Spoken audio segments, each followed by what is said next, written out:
So we have, thanks for staying on time, Roar. That was great. We have some time really to take questions. Anything is fair game about the organization. You want to hear any of our stories about how we got to be president or nearly presidents or whatever. This is really time for you guys. Pascal. Can you tell us a little bit about the Use the microphone so we're recording this and broadcasting. Good morning, everybody. I'm one of the board members, Pascal Fuchshuber. I wanted to give the panel the opportunity, maybe comment a little bit on the WRS initiative, which I think is also very important for the audience to understand at which level we are aware of the cognitive diversity and other diversity issues that are so relevant today and at the forefront even of a national debate. So please, if you could. There is going to be a talk on this. Yeah, there's going to be a talk later today on it, but this is a great diversity initiative that Dan has helped with Dana Tellem to lead. I mean, you can say a little bit more than that. Jerry? Jerry Freed. I thought maybe all the panelists might comment on the opportunity by getting involved in an organization like SAGES to truly scale your impact on the surgical world, because each of you or each of the people in the audience have an opportunity to do something important within your own institutions. But I think one of the remarkable things that I've witnessed is the opportunity to take an idea that works locally and truly have impact on thousands of patients by scaling what you're doing on a national or international level. And maybe you might want to comment on that. Ladies first. Well, as usual, I can't really say it better than Jerry, but I think that for me personally, it's absolutely, I totally agree. It gives a international platform for an idea that you may have worked on, and gives you an amplifier that allows you to implement and disseminate your ideas. So for me personally, with the stuff about enhanced recovery, obviously you have an impact at your local place, but the opportunity to develop a program through SAGES means that you have a much bigger microphone and it's not something that happens overnight, but it's has been absolutely there's no other way to get that opportunity, I don't think. One of the other things I think all of us have experienced is that some travel and networking through SAGES internationally, you'll often learn things that are going on in another country you'd never appreciated, and then you can also sort of reverse what Jerry's saying of actually not amplifying yourself, but importing stuff that you didn't know about because it wasn't published in your language or wasn't in things that you read. So one other thing that you can get through engagement in SAGES, and I don't think I appreciated this when I was more junior in the organization, is we have representatives on a lot of different other organizations, and I've been lucky enough to be the SAGES representative to the Fellowship Council, and so that has given me that opportunity to really engage and expand through all the education initiatives of the Fellowship Council. And then also there's representatives on the American Board of Surgery and on the American College of Surgeons, so you can get into all these different things and really engage and magnify even more than just your SAGES impact through those other opportunities as well. And David, I'll make a brief comment on that. Your microphone's not on there, Danny. There you go. Jerry, I think you're spot on. And the story I could share with you is that FLS came out in 2004. I was doing simulation research, getting big into proficiency-based training, publishing on it. And when FLS hit, there was no curriculum that really was off the shelf, readily available, shareable. And Matt Ritter, a friend of mine that I'd met through SAGES, he was doing great work in Bethesda.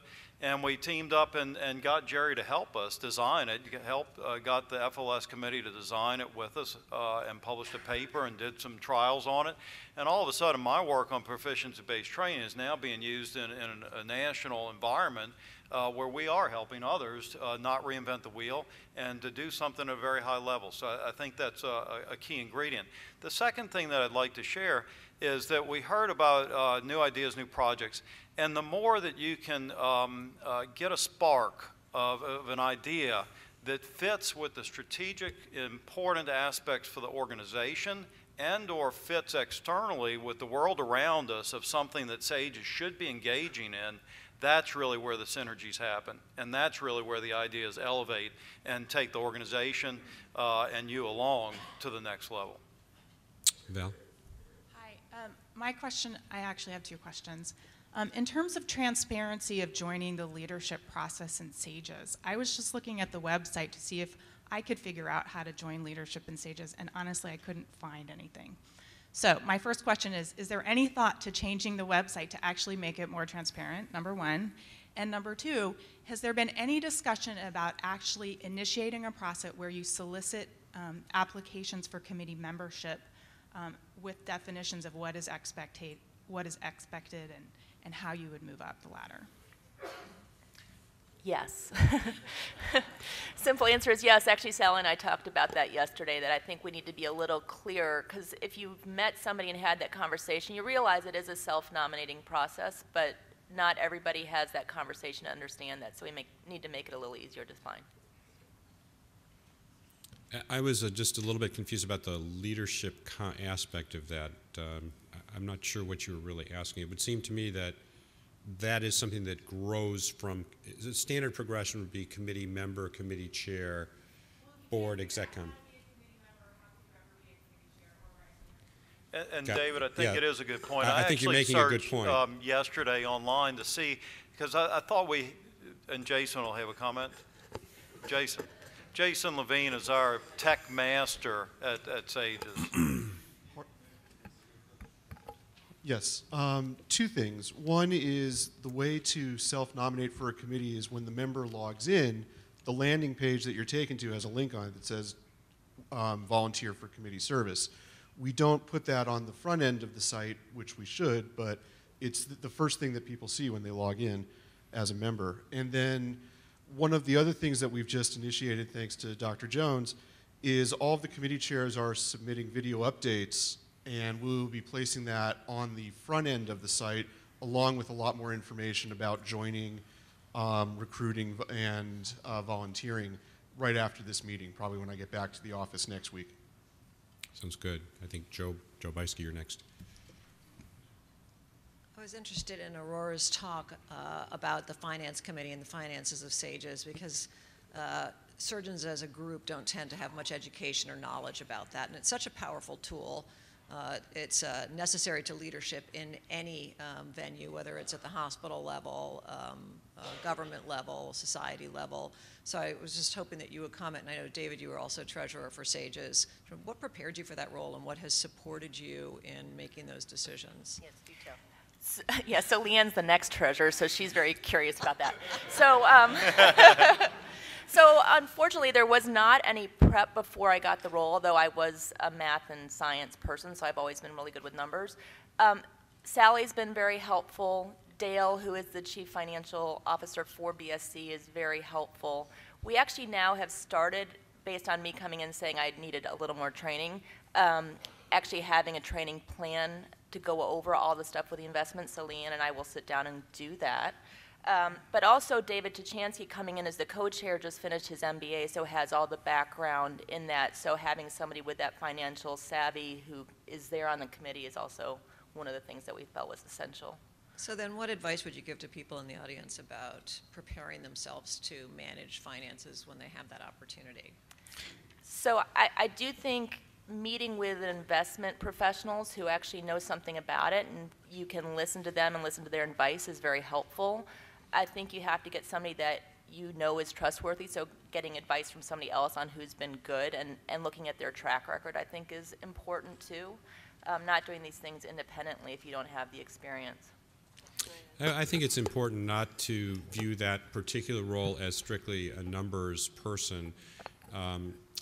You're sort of the check and balance for the organization. The board may come to you with a lot of ideas, but when you're the treasurer, you have to sort of know or project what your expenses are going to be that year, what you can afford, what you cannot afford. The investment services you buy from someone you trust and you look at their track record, that's pretty easy. I think I actually honestly think it's much easier to deal with the finances in SAGES than it is, say, to run a division where you've got to worry about a lot of expenses.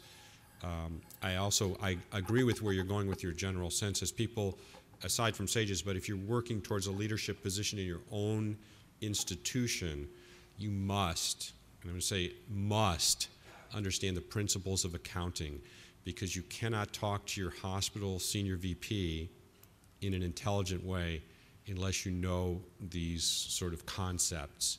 Otherwise, they'll run circles around you. So I think for those of you that are going to be division chiefs or department chairs, certainly, while you can depend on your CFO, ultimately you need to understand this. You need to go to school and take those classes. You don't need a full MBA. But I would say the most important thing is to understand accounting. Would you agree, Joe? Yes. Yes. Right. Just to add one little thing is that as a committee chair, I think there's been a change in the last few years a little bit in trying to get the finances under control because, and certainly Danny made that a big priority in his presidency because I think it was called the year of the budget. Yeah, and I think that's because there are so many amazing projects going on and they do require support, and then decisions have to be made in any kind of organization, and I think that's been more transparent. Personally, I've seen a change in the last few years to be a lot closer liaison between the committee chair and the executive oversight to actually look at the budget together. It just takes a few minutes, and to really understand what resources you have and what projects can be done. And I see that as more transparent and a change that's happened in the last few years, which I think is a positive change. And this organization is in great shape financially. It's much easier to be treasurer of a thriving organization than one that's threatened. Yeah. Introduce yourself, please. Judy Chen at the University of Washington. Thank you for this opportunity to continue to build relationships. Dr. Rattner, you mentioned international relationships. I was just curious to the trajectory of creating international conferences so that we can have the opportunity to see the places that often come here and share their enthusiasm through our gala. And so maybe would that be something that we could do to international? Yeah, I think you're raising a good point, and I'm going to defer to a couple of the people that are in more active leadership with one comment, which is that if you are a journal editor now and you look at where your new publications, new information is coming from, most of it is coming from outside of the United States. Thomas Friedman coined the term, the world is flat, and I think this is one example of it. So, Danny, maybe you and Aurora a could couple talk of about comments. SAGES is North American-centric, but is an international organization, and we embrace our brothers and sisters from all over the world. And Dan's got the good fortune of having a World Congress this year in Seattle.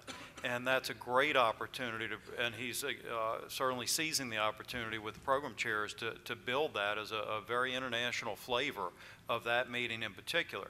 I can say that through leadership, many of us get opportunities, either formal opportunities through the organization or just opportunities we make for ourselves to go to Europe or to embrace EAS. The Japanese society, JASIS, is particularly close to a lot of us in SAGES and invite several folks over, depending on their topics, to go talk there periodically. A lot of our leadership has traveled to Korea, to Latin America, to Asia, in other parts. And so there's a lot of intermixing of SAGES with our kind of colleagues, if you will, across the globe, I think primarily because of our shared interest. And I saw that particularly with our NOSCAR endeavors. That was the most international feel of 60 people gathered together around one topic every year that I saw by far. So would we have our conferences potentially in the international arena in the future? Well, I think, I mean, there's logistical problems if you host, let's say we had a SAGES meeting in, pick someplace close, Mexico City. Yeah. There's a lot of logistical issues with that. There's travel policies of your own institutions, and the economics of it become a real consideration. So I don't think, Canada. huh? Well, Canada's relatively easy, but if you start going farther, I mean, but there's even some rules around that because Yeah. we've debated it at the exec level of meeting planning, and there's implications for our sponsors, for industry, Right. when you cross out of the United States and into Canada, passport issues, yada yada. So it's not actually as simple as it might seem. So I think what I would say personally is for the foreseeable future, we'll be kind of picking cities in the U.S. and possibly Canada to come. And there is something called IFSIS that we are a partner organization in that does have other member groups at other places. So the World Congress that we're hosting this year sometimes is hosted by other partner societies. And so that is a meeting if you want to travel and see something that's similar in another country, you can through that organization. Thank you. yes. Please. Good morning. My name is Noé Rodriguez. I am a surgical resident at Florida Atlantic University. First of all, thank you for, I benefit from your work every day doing courses such as FLS, FUSE, and FES. My question to you as a candidate member is are there any opportunities for a surgical resident and a candidate member to participate and get involved in SAGES and become part of the leadership as well? Go. Thank you. Absolutely. Absolutely. I mean, we have co-chairs who are candidate members, co-chairs of committees who are candidate members. We have, Maria's one. So I think SAGES, one of the really advantages of SAGES that SAGES benefits from is getting people with new ideas in very early into the organization. So absolutely, there's all kinds of opportunities for candidate members to get involved in committees and Yeah, we'd actually quite encourage it. The Yeah. picture I showed you of me in 1999, I was a resident, and then probably a year or two later, I got on a committee. So you start early is a good mantra. Get involved. We have a candidate rep to the board that sits on our board of governors. Daniel Hashimoto was with us all day yesterday, and he's in his residency.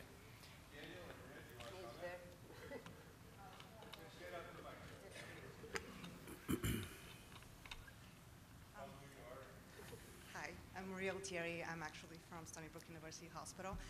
Dr. Pry actually got me involved very young. It was 2013, it was my first meeting, and then soon after I was on the membership committee, and currently I'm the co-chair of the membership committee, which is a great opportunity. I've had a lot of fun. I've done a lot of projects. I was on the FUSE committee as well for a while, and now we're SAGES Task Force. So great way to get involved. I've had great opportunities. So. I'll echo that, I guess, as the candidate member on the board. It's very similar to what Dr. Feldman had outlined, that I got involved initially by doing a poster presentation and then trying to be a little bit more involved in trying to give talks, et cetera, and then just expressing a little bit of interest, making my way onto a committee, and then somehow, by good fortune, ending up on the board. Okay, Mark and then John. Mark Talamini from Stony Brook. Dan, congratulations for putting this together. It's really terrific, and thank you all for great talks that really explain things. I wonder if you could comment on the potential and role of practicing surgeons versus academic. Of course, all of you in front of the podium and at the table are all from academic institutions, but I think one of the strengths of SAGES relative to other surgical organizations are the opportunities for practicing surgeons, which puts us a little more in touch with what's really happening out in the surgical world. So I wonder if you all could comment on that. So I actually would like somebody else to step up to the microphone, and this is Caitlin Halbert, who is the chair of our community practice committee.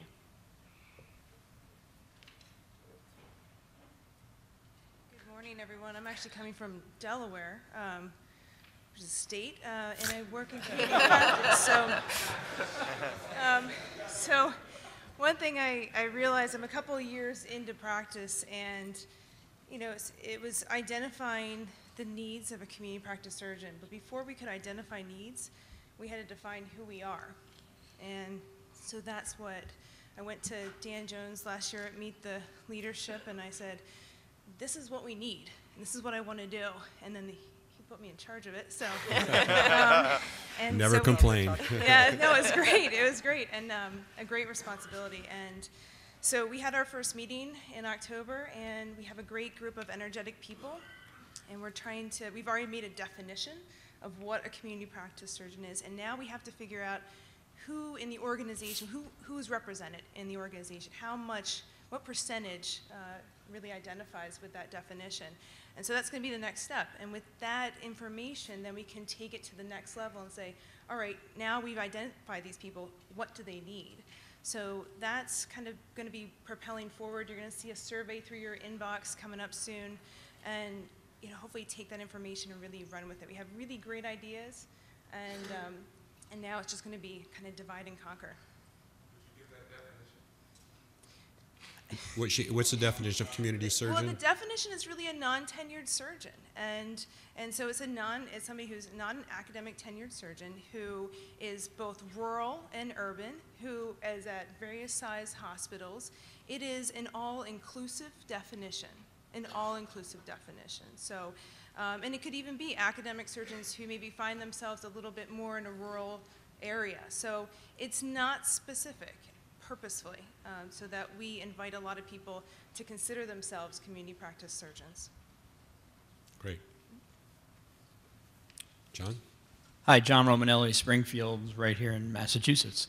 Can you comment in a little more detail as to the relationship between the SAGES Foundation and SAGES? Because the foundation for a lot of people in the audience is this sort of ethereal black box where money goes, but we don't really understand why the society needs a foundation, why the foundation's aligned with the society.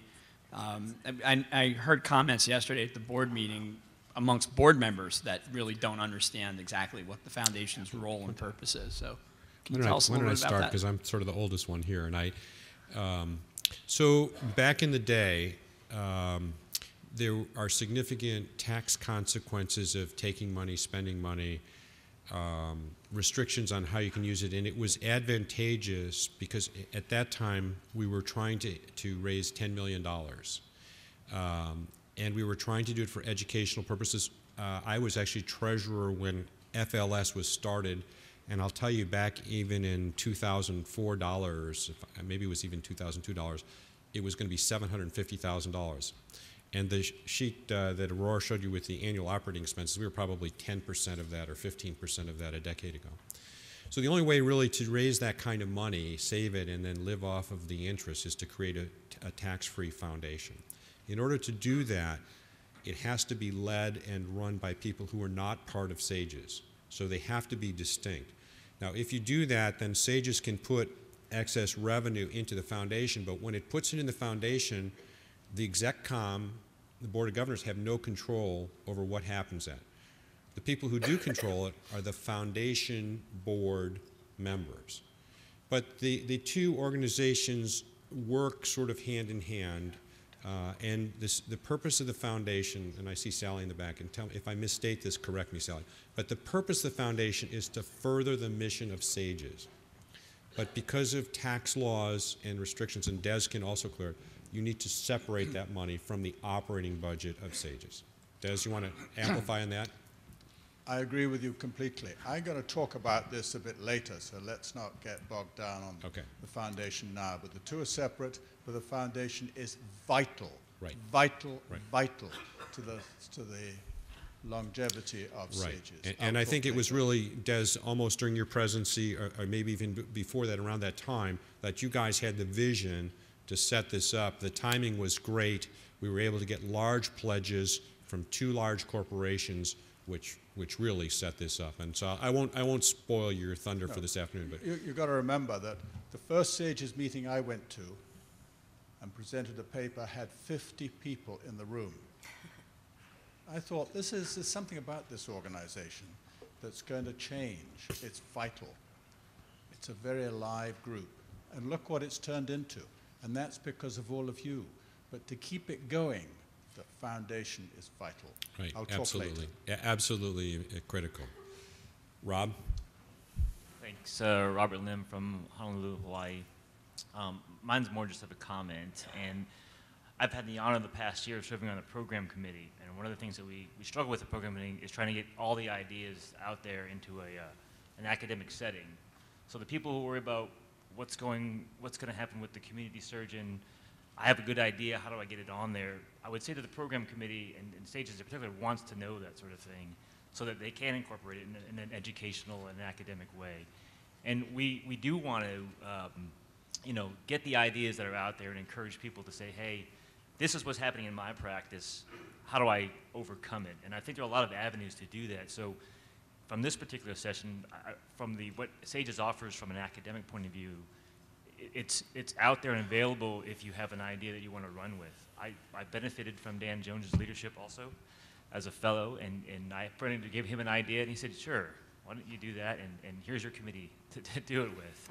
And I see Dr. Lador over there and Dr. Bueno, and I think they knew me when I was the youngest, and they probably could have never seen me in this role based on my academic performance as a medical student. But a good idea is a good idea, and in this society in particular, can let those good ideas flourish. So that's my comment. Thank you. Thanks a lot. Steve? So, Rory, congratulations, and it's a daunting task. For those of you who are working in a hospital and maybe you're not the division chief, SAGES gives you an opportunity to stretch out some ideas. I remember pitching Surgeon in Digital Age to David Rattner when he was the program chair, and he goes, you want to do computer lab? And it was a real opportunity to be inventive and take some of those skills back to your own organization. And you don't have to be an academic. One of the latest people who really have shown up on the scene with brilliant, innovative ideas is Brian Jacob, who has really almost single-handedly transformed the way we think of ourselves as an organization. And he's in private practice. And so really many kudos to Brian. So my question for you, Rory, is now that you realize that you're about to be at the helm, not of the Titanic, but of a large organization that is looking for new ideas, what is your advice to the crowd, whether you're a chief or a chair or just one day out of residency, or maybe even just a resident? What is your advice to them to bring you new ideas, and how can we flatten the vertical between the president and our members so that we can find the next great new ideas? So thank you, Steve. And I definitely want all of your ideas so that we can do more with them, but I need them in a formula that I can handle them, so an email is probably the best. And you can find my email on the SAGES members website. It's in there, or it's also aurora.pryor@stonybrookmedicine.edu. Maybe that's the easiest way. Or a conversation and talking about these things, because SAGES does want the new, cool, innovative ideas because we want to stay current. And that's not the people of us who have gray hair or colored gray hair at the table. It's actually the young folks that can help bring those ideas in. So share with us. Your ideas are actually valuable and more relevant and current than what we can come up with on our own. And that's what SAGES does really well, is it magnifies those ideas. We can rapidly innovate and make those things happen and improve surgery. Any other comments before we conclude? I see Brian. Just one quick comment, and this is a little premature for your presidency, Aurora, but email communication through the website is closely read and acted on. So there is a I think it's SAGES president email address, or just send it to the leadership, the management company for the organization. And that doesn't just go into the Netherlands. That's read, it's looked at, it's acted upon. You'll get a personal response back. So don't feel like that's just generic. So if you got a good idea, that's a great way to do it as well. Okay, I thank you all for the excellent presentations. I think this has been a great discussion, and I think we're on to Joe Beisky.